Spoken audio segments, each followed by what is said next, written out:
ব্যবস্থাটাই তো প্রতিকূল। অর্থাৎ এই যে মেয়েরা এত দলে দলে বেরিয়ে এলো, রাত জাগলো, এর প্রভাব নষ্ট করবার জন্যে রাষ্ট্র একদম দাঁড়িয়ে গেছে। এটাকে কোনোভাবে যদি ঘেঁটে দেওয়া যায় সেই চেষ্টা রাষ্ট্র করছে, দল করছে, রাজনৈতিক দল। ফলে এটা কঠিন লড়াই, কিন্তু তা সত্ত্বেও এক বছরে মেয়েরা পথ ছাড়েনি।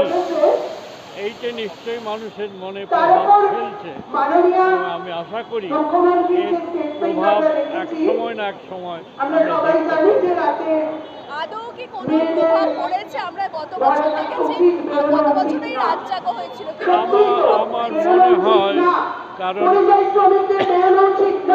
ঘরের আমরা যদি খবর নিই, আমরা দেখি মানুষ একটু বদলাচ্ছে, প্রভাব পড়েছে বলে আমার মনে হয়।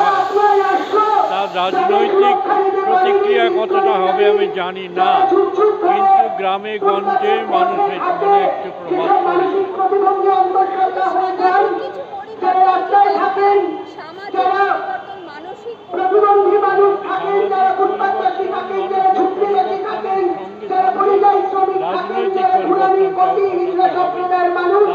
সত্যি সত্যি কোনো উদ্ধার নেই।